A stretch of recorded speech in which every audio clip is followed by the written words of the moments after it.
Is Zuffa changing the entire power balance in British boxing? Welcome back to Kirk's Corner. Today, we've got an interesting one. We're going to look at what's really happening with Zuffa Boxing in the UK, because this has moved way beyond one fighter. We've seen Conor Benn go to Zuffa. Johnny Fisher has followed. David Adeleye has left Queensberry and has become a free agent. Richard Riakporhe's future is being talked about, while Ben Shalom says he remains under contract with Boxer. And now Shalom is warning that Zuffa could damage the infrastructure of British boxing itself. It's all going to implode. He wants us to call the sheriff, the British Boxing Board no less, to weigh in. Guess what, Ben? There's a new sheriff in town, and he goes by the name of Dana White.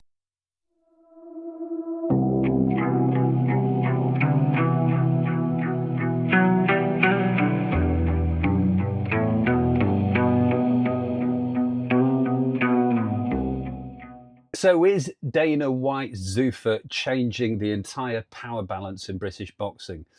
At the end of this video, I'm going to give you my honest take. And as you know by now, guys, I'm always right.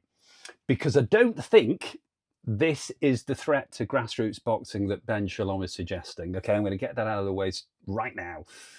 I do think that it's causing real panic among the established promoters. And you have to look at Ben Shalom's comments there. You can see that for yourself.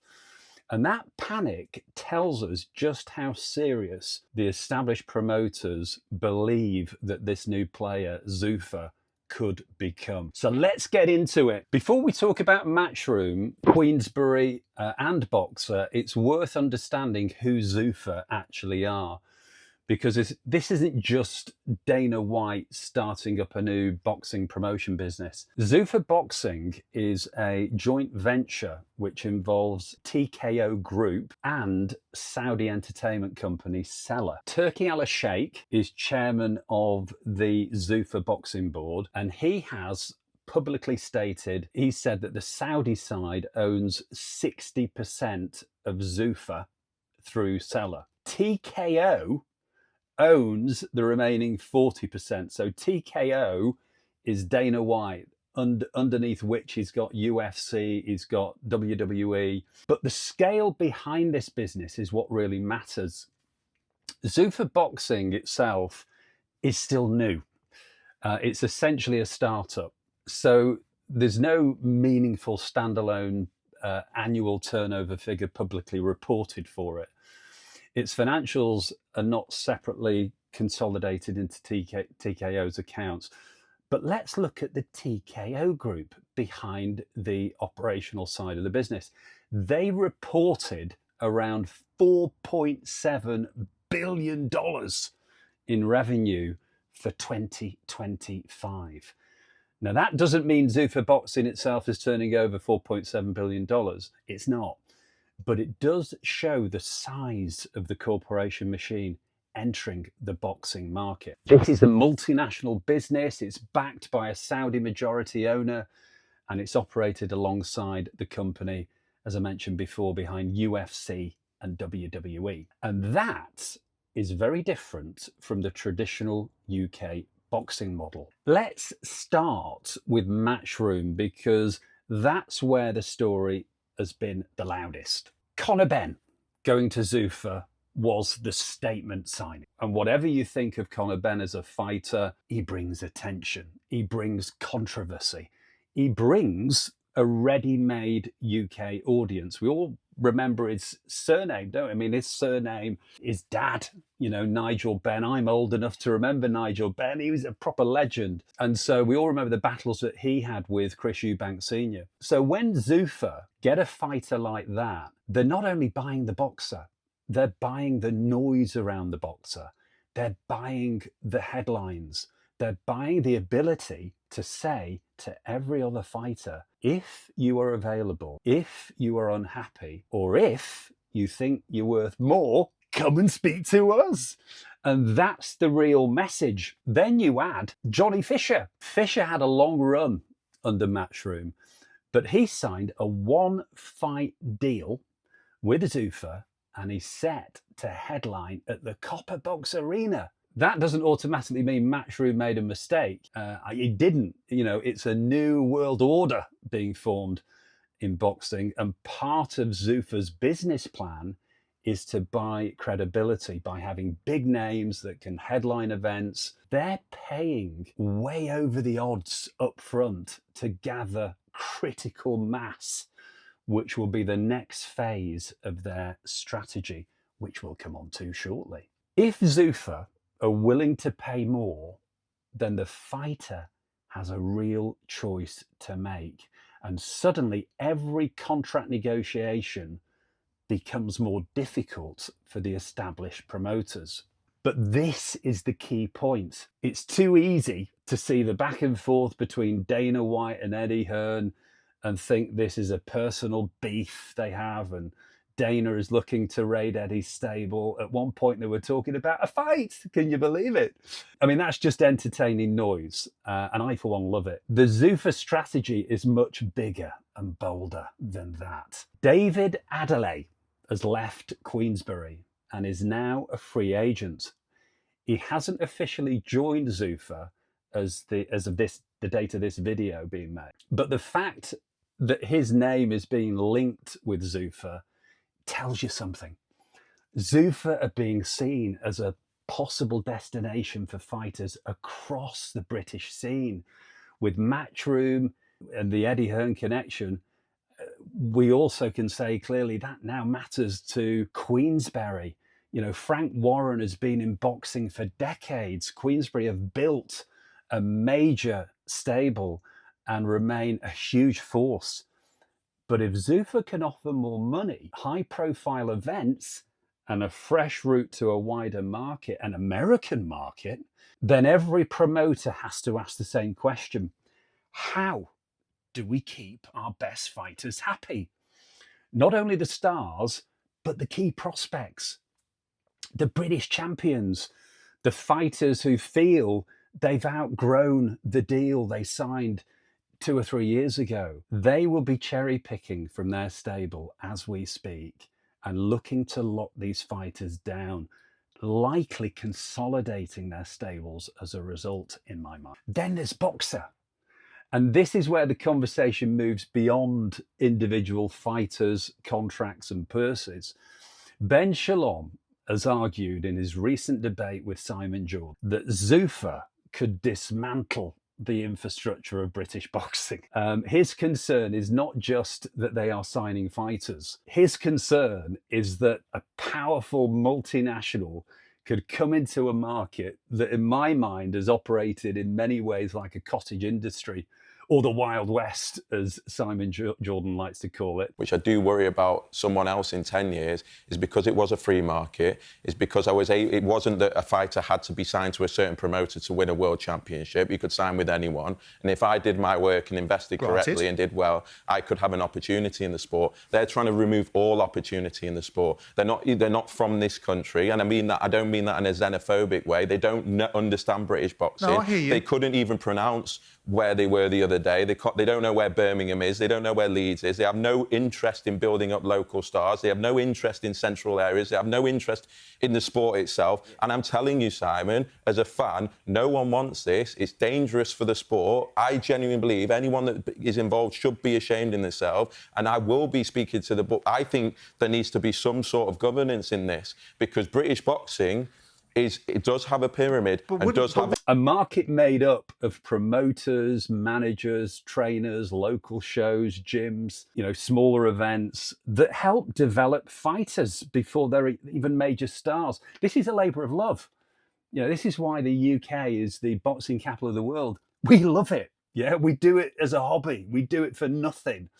And what essentially that enables is the youngsters to come through these small boxing clubs. People just love it here in the UK. But if one new company can acquire enough talent, dominate the biggest events and dictate the market, then the rest of that ecosystem could be weakened. This is Benn Shalom's point.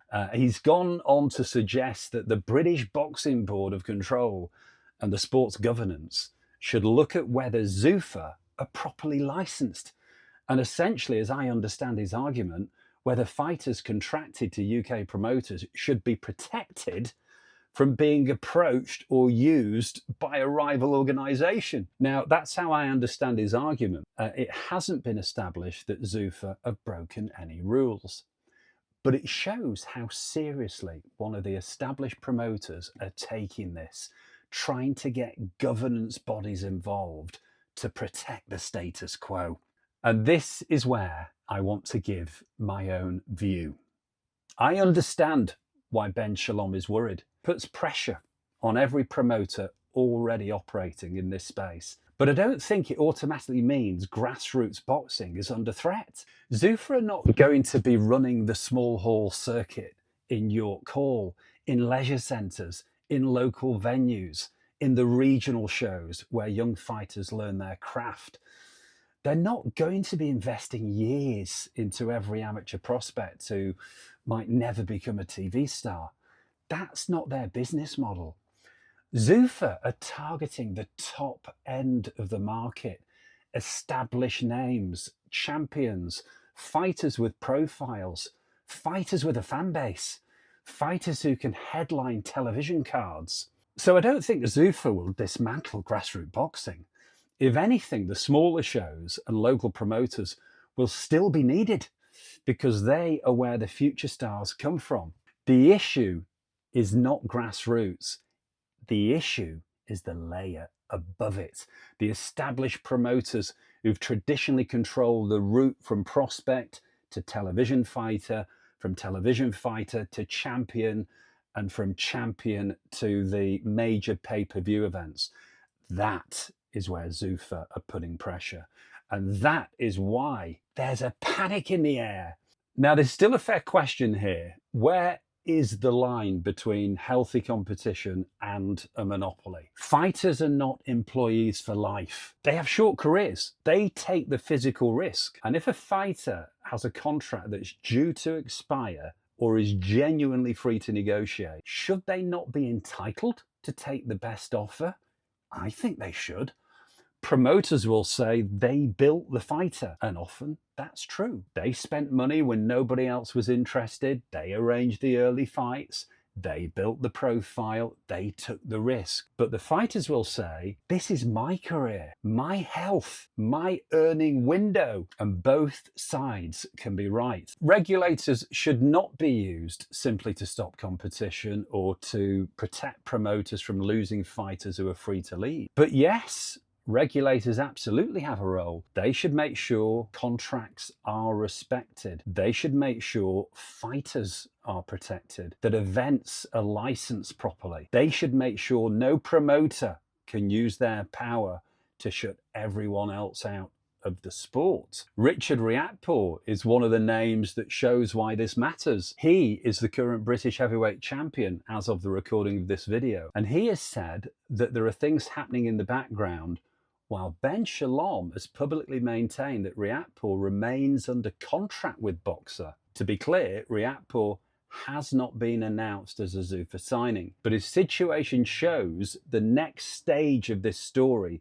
is not just who has already signed, it is who is being talked to, who is approaching the end of their contract. Zuffa will have managers and agents burning their phone lines, trust me. They'll have a rich database of targets and how much leverage fighters now have in their negotiation. And then when we come to Eddie Hearn and Dana White, because this is where people will say, it is all ego, it is all noise, two big personalities throwing insults at each other. And yes, there is plenty of ego. Let's have a little watch. There's hours of this on YouTube. The thing Dana White did say is to make a fight, two guys have to make a fight. Do you shot at AJ? Danny, he has absolutely no idea. He has no idea what's in either man's contract, right? He has no idea, honestly, quite frankly. Now, I don't want to start getting into it, but he just doesn't know what he's talking about boxing. When he says two guys have got to want a fight, they've both signed for the fight. What more can you do than we're all in? Two guys have got to want to fight. No, what we want is that you honour your contract. That's all. And everything that we negotiated over a period of months and months and months is actually honoured. We're not in the game where you can just turn around and go, oh, no, we're changing the contract. Because not on my watch. It don't work like that, especially when it comes to Anthony Joshua. Today that Joshua versus Fury is a done deal for no. I mean, Eddie Hearn did a few. I was sitting in Bournemouth saying, anyway, let's see what happens. And last one on this subject, Eddie Hearn did a lot of interviews today talking about this, saying the fight is not done. He still wants the fight to be in the UK. He says that TKO are now asking him if that you guys can be involved.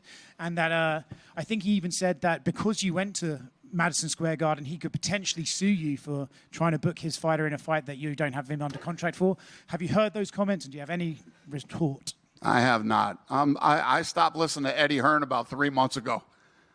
Is there anybody more full of shit than this guy? Come on. Completely full of shit. But it's more than that. Eddie Hearn's recent point has been that Zuffa and TKO are trying to attach themselves to major fights, such as the Anthony Joshua versus Tyson Fury, despite not being the promoters who built the fighters or made the fight. Now, Hearn would say, why should I let my biggest competitor benefit from the biggest fight I've ever been involved in? And commercially, you can see his point. But Zuffa would say they can bring money, television relationship, venues, and a global audience to the sport. This is why the argument is so intense. It's not only about Benn, it's not only about Fisher, it's not only about one fight between Joshua and Fury, it's about who gets to sit at the top table of boxing, who makes the biggest fights, who controls the fighters, who controls the broadcast relationships, and who gets the credit when British boxing has a huge night. Hearn has also argued that Zuffa may have underestimated how important traditional world titles still are to fighters. Money can attract a fighter, but belts, legacy, and recognition that comes from the winning a world title, that status still attracts fighters too. So can Zuffa build their own system without needing the old one? Or will they eventually have to work within the existing structure they are challenging? That is a huge question. So is this an aggressive takeover? Maybe not in the way some people are presenting it.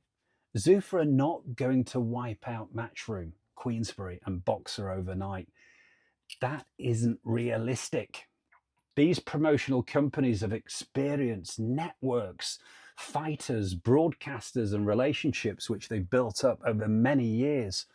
But Zuffa do not need to destroy them. They only need to become credible. They only need enough names, enough events, enough money, enough attention, and enough fighters willing to say, I want to see what they can offer. And that is how you build a stable quickly. You don't necessarily start by finding 20 unknown prospects and building them slowly over 10 years. You go after names that already have a fan base, names with a story, names who can sell tickets, names who can headline. And then, once those fighters are on board, other fighters start looking. That is the effect of Conor Benn. That is the effect of Johnny Fisher. That is the effect of a large offer for a fighter who may have expected a more normal or modest promotional contract elsewhere. My view is this: Zuffa have not taken over British boxing. Not yet. And I do not think they're going to destroy grassroots boxing. The local gyms, amateur clubs, small hall promoters, early career shows are not what Zuffa are coming for. They need that pipeline to keep producing future stars, just like everybody else does. What Zuffa are challenging is the old order at the top of British boxing, the model where a small number of long-established promoters controlled most of the major fighters, most of the biggest cards, and most of the routes to the top. And that is why the reaction has been so strong. It's not just about whether Zuffa sign one or two more fighters. It's about what happens when a corporate machine backed by enormous resources enters a market that has traditionally been much more fragmented. The real test will come over the next year. Do more established names leave? Do major British champions sign? Does Zuffa start making fights that other promoters cannot make? Can they keep fighters active? Can they sustain the money? If I'm right, the money was never going to last. Remember, this is phase one of a business plan, which includes their marketing budget. You only have to look at the UFC model to see where this is going to end, in my mind. Can they work with the governing bodies and the world title system? Or does the early money simply dry up once the initial headlines are gone? I think it is a British boxing shake-up. And depending on your point of view, it could be a problem or an opportunity. Competition can improve the sport. It can raise purses. It can give fighters more freedom, but it can also create instability, contractual disputes, and a race to spend money that may not last. And it's questionable Zuffa will fully integrate into the current world body structure. Most likely, the future will have two distinct paths boxers can take, and there will be the crossover fights. And there will be crossover fights. My advice to fighters is simple. If the money is life-changing, take it. Legacy is important, but family security is far more important. So let me know what you think, guys. Is Zuffa genuinely challenging the power balance in British boxing? Is Benn Shalom right to worry about the structure of the sport? Or is this simply the established promoters panicking because fighters finally have another powerful option? And if you were a fighter with a contract due to expire, would you stay with the promoter who built you or take the biggest offer on the table? Drop me your thoughts in the comments. If you enjoyed this one, like the video, subscribe to Kirk's Corner, and I'll see you on the next one. Bye-bye.